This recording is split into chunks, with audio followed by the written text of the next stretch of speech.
जलजला आया, कई शहरों को तबाह बर्बाद कर दिया। तकरीबन अभी तक तो आज तक की रिपोर्ट थी 5300 लोग अभी तक उनकी लाशें निकाली गई है, और उससे भी ज्यादा 6000 7 मेरे ख्याल से 10,000 तक ये पहुंचेगा आंकड़ा, क्योंकि कम से कम 4000 घर एकदम बिल्कुल जमी बोस हो गए। बड़े बड़े मकानात थे, जमी बोस हो गए। साइंस तो ये कहता है, साइंस कहता है कि ज़लज़ले क्यों आते हैं, लेकिन कुरान और हदीस, कुरान और शरीयत क्या कहती है, मैं वो भी आपके सामने रखना चाहता हूं। लेकिन साइंस क्या कहता है? साइंस ये कहता है कि जब प्लेट, जमीन की प्लेट आपस में मिलती है तो उससे जो टकराव पैदा होती है, उससे ज़लज़ले पैदा होते हैं। जमीन की प्लेट, जमीन के जो हिस्से हैं, गोल जमीन है, अंडे की शक्ल की जो हिस्से हैं, उस जमीन में तकरीबन 4 है, 4 क्रस्टल, उसके बाद मेंटल, उसके बाद इनर कोर, आउट कोर। हम लोग जिस पे हैं, ऊपर वाले परत पे हैं, तो उस जमीन की, उस परत की जो लंबाई है, जो चौड़ाई, जो मोटापा है, वो तकरीबन 35 किलोमीटर, 35 किलोमीटर यहां से किशनगंज मान लीजिए, तो इतना मोटा जमीन का पहला परत है जिस पे हम लोग बसे हुए हैं, 35 किलोमीटर तकरीबन। उसके बाद जो मेंटल जो कोर है, उसकी लंबाई तकरीबन 35 से लेकर 2900 किलोमीटर उसकी लंबाई मेंटल, और इसमें पूरी आग ही आग है, लावा। उसके बाद नीचे inner core, out core, inner core, out core. Inner core की जो मोटापा है वो तकरीबन 2900 किलोमीटर से लेके 5000 किलोमीटर, इतना। उसके अंदर भी गर्मी ही गर्मी है। उसके अंदर पाया जाता है लोहा, तांबा, सब उसी में तीसरे परत में जाकर पाया जाता है। उसके बाद चौथा कोर है जिसके अंदर सबसे ज्यादा गर्मी है, कोई टिक नहीं सकता चंद सेकंड के लिए भी वहां पे, और उसका मोटापा तकरीबन 5000 से लेकर 7 या 6000 किलोमीटर, इतना लंबा, इतना मोटापा है। अब ये बताइए, जो जमीन हम देख रहे हैं, ये ऐसी बिल्कुल गोल मोल एक जगह मिली हुई नहीं है, अलग अलग प्लेटों में बटी हुई, हिस्सों में बटी हुई, अलग साइंस के एतबार से अलग अलग हिस्से बने हुए। पहले हमारा भारत अफ्रीका में मिला हुआ था, लेकिन प्लेट के खिसकने की वजह से ये इधर जुड़ गया, और ऐसा नहीं कि 100 साल में, 200 साल में, 300 साल में हमें पता चल जाएगा कि जमीन खिसक रही है, नहीं, हजारों साल लग जाते हैं, सैकड़ों साल लग जाते हैं। ये साइंस का अकीदा है, साइंस का कहना है। कहा जाता है कि जब वो प्लेट आपस में टकराते हैं, आपस में जब टकराव पैदा हो जाती है, तो उस प्लेट के बीच में जितने भी इलाके आते हैं, वहां पर फिर खतरनाक भूकंप और जलजले आते हैं, और जहां से जलजला शुरू होता है उसको एपिसेंटर बोला जाता है। और उस जगह, और पहला हम लोगों का जो प्लेट है, भारत का जो प्लेट, जिस हिस्से में भारत आता है, तो ये जो हिमालय पहाड़ है, ये जो हिमालय पहाड़ शुरू हुआ, इधर चला जाता है उत्तराखंड होते हुए, इधर चाइना होते हुए नेपाल, ये सब एरिया जो है ये प्लेट की जगह है। जब भारत जिस प्लेट में, वो प्लेट जब टकराती है तो जमीन ऊपर बढ़ता चला जाता है। यही वजह है कि हिमालय की ऊंचाई बढ़ती चली जा रही है, दिन ब दिन कुछ न कुछ सेंटीमीटर दिन ब दिन बढ़ती चली जा रही। और आप इससे भी अंदाजा लगा सकते हैं कि सबसे ज्यादा भूकंप नेपाल में आता है, उत्तराखंड में आता है, क्योंकि एक प्लेट का हिस्सा है, और ये प्लेट जब टकराते हैं तो ये भूकंप आता है। ये साइंसदानों का कहना है, लेकिन हमारा अकीदा इस पर मुकम्मल तौर पर नहीं है। हमारा अकीदा इस बात पर है, आप कुरान और शरीयत और वाक़यात की रोशनी में देखेंगे तो आपको पता चलेगा कि अल्लाह तबारक व ताला कभी कभी ऐसा करता है, दिखाता है दुनिया वालों को, क्या दुनिया वालों तुम जदीद टेक्नोलॉजी में बहुत आगे हो, लेकिन याद रखो इस जमीन का परवरदिगार मैं हूं। 4 अरब 60 करोड़, ये एक अंदाजा है, 4 अरब 60 करोड़ साल पहले इस जमीन को अल्लाह कहता है कि मैंने बनाया था, और इंसान को पानी के नुतफे से खूबसूरत शक्ल देकर इस जमीन पर हमने भेजा। कोई गुनाह करते हो तो गुनाह करने से पहले 100 दफा सोच लो, वरना तुम्हारा अंजाम भी वही होगा। हमारे हिंदू भाइयों, पापिष्ठास्ते प्रपशांति यम रूपम भयंकरम, गुनाह करोगे तो भयंकर अंजाम होगा, पाप करोगे तो भयंकर अंजाम होगा। मुसलमानों, गुनाह से रुक जाओगे तो अल्लाह जन्नत देगा। वनहन नफ्सानिल हवा फइन्नल जन्नत हियल मअवा, गुनाह से बाज आ जाओगे तो अल्लाह तबारक व तआला आपको उसके बदले में वनहन नफ्स, एक आदमी कहता है अगर मैं जन्नती, एक आदमी कहता अगर तुम जन्नती नहीं हो, अगर तुम जन्नती नहीं तो मैं मेरी बीवी को तलाक नहीं, वो अपने आप को कहता है कि अगर मैं जन्नती नहीं हूं तो मेरी बीवी को तलाक। सब ये कहता है कि क्या पागलपन की बात है, ये कैसे फैसला कर सकता है कोई कि मैं जन्नती हूं या जहन्नमी हूं। कोई भी आदमी अपने आप को ये दावा नहीं कर सकता कि मैं जहन्नमी हूं या जन्नती हूं। लोग परेशान हो गए कि भाई ये आदमी क्यों ऐसा दावा कर रहा है। तो एक शख्स ने कहा कि यह आदमी अगर जन्नती होने का दावा करता है तो ये कर सकता है। दलील उसने पेश ये की कि अल्लाह ने कुरान करीम में साफ लफ्जों में ऐलान किया, वनहन नफ्सा अनिल हवा, अगर कोई इंसान नफ्स को ख्वाहिशात पूरी करने से रोकता है, यानी बेनमाजी बनने से रोकता है, नमाज पढ़ता है, बुरा नहीं बोलता है, किसी का बुरा नहीं करता है, किसी के हक हुकूक को नहीं लूटता है, तो ऐसी सूरत में अल्लाह ने उसके लिए कहा फ़इन्नल जन्नत हियल मअवा, जो इंसान ख्वाहिश नफ्स की पैरवी नहीं करता, जो इंसान रब्बे जुल जलाल की पैरवी नहीं करता, अपने रब की शरीयत के मुताबिक जिंदगी गुजारता है, रब ऐलान करता है फ़इन्नल जन्नत हियल मअवा, मअवा इसमें ज़र्फ है, मअवा ठिकाने को बोलते हैं, उसका ठिकाना जन्नत होगा। जो इंसान ख्वाहिश नफ्स से बचेगा, तो उसने कहा कि मैं पाबंदी से नमाज पढ़ता, जो जो जिम्मेदारी मुझ पर आयत होती है शरीयत की, मैं उसको मुकम्मल करता हूं, इसीलिए मैं दावे के साथ कह सकता हूं, अल्लाह के बताए हुए ज़ाब्ते के एतबार से मैं कह सकता हूं कि मैं जन्नत में जाऊंगा, क्योंकि मैं कभी भी ख्वाहिश नफ्स की पैरवी नहीं करता, मैं कभी झूठ से भी, भूल से भी नमाज को नहीं छोड़ता, मैं कभी झूठ नहीं बोलता, मैं गलत नजर नहीं डालता, मैं दूसरों की जायदाद को अपनी संपत्ति नहीं बनाता, मैं किसी की चुगलखोरी नहीं करता, मैं बेईमानी नहीं करता हूं, तो मेरा ठिकाना जन्नत होना चाहिए, क्योंकि रब कहता है वनहन नफ्सानिल हवा फइन्नल जन्नत हियल मअवा। साफ साफ लफ्जों में कहा गया। हिंदू भाइयों के लिए भी यह पैगाम है, पापिष्ठास्ते परपशांति अमरूपम भयंकरम, जो इंसान पाप करता है उसका अंजाम बड़ा खतरनाक होगा, उसकी मौत भी। उनके अकीदे के मुताबिक यमराज देवता, यमराज उनके मलकुल मौत हैं।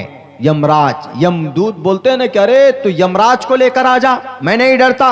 यमराज मतलब तू मौत के फरिश्ते को लेकर आ जा, मैं नहीं डरता, बोलते हैं, वही है यमराज। यमरूपम, यमराज का रूप खतरनाक होता है, उसकी शक्ल खतरनाक होती है, उसकी आत्मा को लेकर खींच कर लेकर जाता है।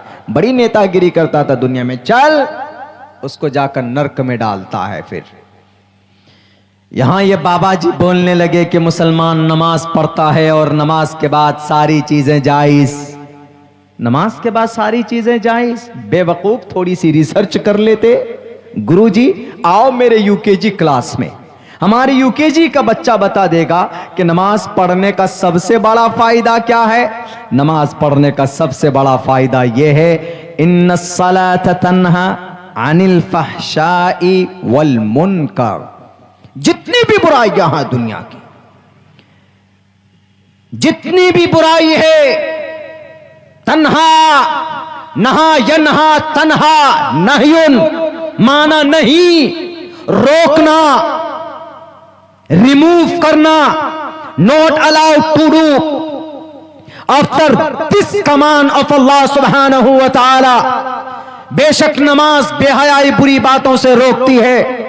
कैसे बोलते हो तुम कि नमाज पढ़ने के बाद मुसलमान जो चाहे वो करे? अरे नमाज की सिफत है कि अगर कोई नमाज पढ़ेगा तो अल्लाह तबारक व तआला उस नमाज के अंदर जो क्वालिटी, जो ताकत है, उस नमाज की वजह से अल्लाह उसको बुराई से आहिस्ते आहिस्ते दूर कर देंगे। ये मैं नहीं कहता हूं, बाबा जी अल्लाह का कलाम कहता है। और नमाज को आप शक, और नमाज आपको इतनी बुरी लगती है तो पूछो श्री रामचंद्र जी से कि हनुमान जी को क्यों कहा था, ए हनुमान, ईश्वर की पूजा करना चाहते हो तो पढ़ो, पथमादारा का जीवा दियोदियन मुझियते तृतीयानन को डला कार्य चतुर्तर देव चंद्र का पंचम विंदु संयुक्ता। नमाज है। पूछो पहले अपने राम जी से, अपने श्री रामचंद्र जी से कि नमाज पढ़ना ही, अगर नमाज पढ़ने के बाद सब चीज अलाउ है तो फिर तो हनुमान जी भी किए होंगे बहुत गड़बड़ घोटाला, क्योंकि श्री रामचंद्र जी ने कहा कि नमाज पढ़ो, नमाज के बाद उन्होंने भी गड़बड़ी की होगी। लेकिन बेवकूफ बात, नमाज तो बुराई से रोकती है भाई। अल्लाह का कुरान कहता है, अल्लाह के नबी की जिंदगी में भी ऐसे कई वाकयात है। अल्लाह के नबी ने कई लोगों को कहा कि किसी के उसके बारे में बुरा मत बोलो, क्योंकि नमाज पढ़ता है और नमाज की यह खासियत है कि इंसान बुरी बातों से ऑटोमेटिकली नमाज दूर कर देता। इन्नस्सलात तन्हा, तन्हा का फाइल कौन? अस्सलात। इन्नस्सलात, सलात मुअन्नस है तो तन्हा भी फ़ेल मुअन्नस है। इसका मतलब है कि नमाज रोकती है अनिल फहशाई, फहश बातों से, वल मुनकर, और मुनकरात से, शराब से, जुआ से, चुगलखोरी से, गीबत से, बेईमानी से, बदनजरी से, हराम रोजी से। ये सारी चीजें नमाज रोकती है। ये नहीं कि नमाज पढ़ो, जो मन में आए वो करो। वो अलग बात है कि हमारा नमाज कम पढ़ता है, नमाज पढ़ने नहीं जाता। इसका ये मतलब नहीं कि नमाज की वजह से ऐसा हो रहा है। बता दो कि दुनिया के अंदर में बड़े बड़े डाकू हैं, बहुत सारे बड़े बड़े डाकू पैदा हुए, क्या वह नमाज पढ़कर पैदा हुए? क्या नमाज पढ़ने जाते हैं और वहां पर डाकूगिरी सिखाई जाती है? बिल्कुल बिल्कुल गलत बात। बैरक है, मैं उधर नहीं इधर आना चाहता हूं कि अभी जो हलाकत हुई है वहां टर्की के अंदर मेरे भाइयों, बड़ा दिल दहला देने वाला वाकया सामने आया। वहां पर देखा आपने, सुबह 4 बजे का टाइम, सुबह का टाइम होता, उस वक्त सब लोग सो रहे हुए होते हैं। अब फौरन एकदम अचानक से, इतना खतरनाक एपी सेंटर कहा गया टर्की के, शायद वो टर्की के कोई ख़ास शहर है वहाँ पे, उसका नाम मुझे याद नहीं है। एपी सेंटर अर्थक्विक, जलजले का वो हेड बताया गया है, उसको एपी सेंटर वहाँ बताया गया। और पूरी की पूरी बिल्डिंग आई और सब के सब लोग दबकर इस दुनिया से चले गए। यहाँ तक तो एक मलबे में ऊपर से छत है, नीचे बिल्कुल चिपका हुआ है। बाप बेटा दोनों एक दूसरे के गले पकड़े हुए हैं। बेटा है, जान निकल रही है, बाप अपने बेटे को तलकीन कर रहा है कि बेटा कलिमा पढ़, ला इलाहा इल्लल्लाह मुहम्मदुर रसूलुल्लाह। वो यही तलकीन कर रहा है, आवाज़ भी आ रही। लोग अल्लाहु अकबर के नारे बुलंद करते हैं। और मेरे भाइयों, ये साइंस का तो अकीदा है कि प्लेट टकराते हैं तब ऐसा होता है, लेकिन ऐसा नहीं है। जब अल्लाह तबारक की जाती है, अल्लाह तबारक व ताला, कभी ऐसा होता है कि जब रब की नाफरमानी की जाती है तो अल्लाह तबारक व ताला उस नाफरमानी की वजह से, इंसान की बदआमाली की वजह से अजाब को मुसल्लत कर देता है, अजाब को भेज डालता है। लेकिन कभी कभी अल्लाह तबारक व ताला अजाब को भेजता है किसी गुनाह की वजह से नहीं, किसी गुनाह के वजह से नहीं, बल्कि आजमाइश के लिए, इम्तिहान के लिए। वरना ऐसा है कि हजरत उमर फारूक के ज़माने में कहत साली, हजरत उमर फारूक ज़माना कितना अच्छा है, हजरत अबू बकर के बाद का ज़माना है। एक कहत आया, एक बीमारी आई, हजारों कहा जाता है ताबईन, तबे ताबईन, सहाबा मौत के आगोश में चले गए। इसका ये मतलब नहीं है, बल्कि इंसान जब गुनाह करता है तो कभी कभी अल्लाह तबारक व ताला इंसानों को याद दिलाने के लिए कि इंसानों तुम्हारे गुनाह बढ़ चुके हैं। अम्मा आयशा से पूछा किसी ने कि अम्मा आयशा ये बताओ, अम्मा आयशा बल्कि रावी हैं, अल्लाह के नबी अलैहिस्सलाम से पूछते, अल्लाह के नबी अलैहिस्सलाम की हदीस रिवायत करती है, वो फरमाती हैं कि जब इंसानों में 3 गुनाह कसरत से हों तो अल्लाह तबारक व तआला वहां जलजले को भेजता है। हमारा भी इलाका नेपाल से बहुत करीब है, हमारा ये एरिया, आपका ये पूरा एरिया नेपाल के करीब आता। सबसे ज्यादा जलजला इसी प्लेट से शुरू होती है। यही नेपाल का जनाब वो राजधानी जिसे हम लोग ये काठमांडू बोलते हैं। मेरे ख्याल से 1 साल में 2 साल में तो कुछ न कुछ कभी न कभी 1-2 घर जरूर गिरते हैं भूकंप की वजह से, जलजले की वजह से। मेरे भाइयों, अल्लाह के नबी अलैहिस्सलातु वस्सलाम फरमाते कि जब हो जाए, आज जिना आम है, बंगाल में नहीं पूरे भारत के अंदर, पूरी दुनिया के अंदर जिना आम है कि नहीं। आप घर बैठे हैं, आपको एस्कॉर्ट सर्विस प्रोवाइड हो जाती। आप चले जाइए मालदा, किशनगंज चले जाइए, होटलों में चले जाइए, वहां के लोगों से आप राब्ता कीजिए। अगर आपके पॉकेट में पैसा है तो जहां तक मेरा अंदाजा, मेरी तहकीक है, आपको जिस तरह से चाहिए उस तरह की औरतें आपको मिल जाएंगी। वो अपनी इज्जत को बेचती है, उनको फिक्र नहीं। जिना आम हो जाए, नंगी औरतें डांस करने लगे, शराब की बोतल हाथ में लेकर रातों को होटलों के रूम में, एयर कंडीशन रूम में, होता क्या है? जिना का बाजार गर्म है जनाब। भारत के अक्सर शहरों के अंदर, बड़े शहरों में प्रोस्टिट्यूशंस मिलते हैं, तवाइफों के बाजार गर्म हो पे चले हैं, सड़कों के अंदर औरतें बिकती हैं, मिलती है। इसी सड़क पर चले जाइए, यहां से कलकत्ता तक, आपको मैं कम से कम 2 से 3 जगह, मुझे जहां तक खबर है कि ट्रक ड्राइवर को औरतें प्रोवाइड की जाती हैं। 500 रुपए में जिना के बाजार गर्म किए जाते हैं। क्या है ये? जिना का बाजार गर्म हो चुका है। जब जिना आम हो जाए, जब शराब आम हो जाए, तो ऐसी सूरत में जलजले का इंतजार करो। और जब गाना आम हो जाए, कोई भी गाना रिलीज होगा, हमारे नौजवान के मोबाइल में पहुंचता है और फौरन कान में लीड लगाकर सुनते रहते। अभी कुछ दिनों, 1-1.5 हफ्ता पहले मेरी गाड़ी से एक जवान टकराने वाला था। हम अपनी फैमिली के साथ में अपने फादर इन लॉ के यहाँ पहुंच रहे थे, तो वहां देखा कि बीच में 2 लेडीज बिठाए हुए और खूब तेजी में इस गाड़ी चल रही है उसकी। मेरी आदत ज्यादा स्पीड में गाड़ी चलाने की नहीं है, मैं 80-85 हद से हद हाईवे पे चलाता हूं गाड़ी। बिल्कुल करीब आ गया, हॉर्न दिया, नहीं सुना, हमें को बचाना पड़ा।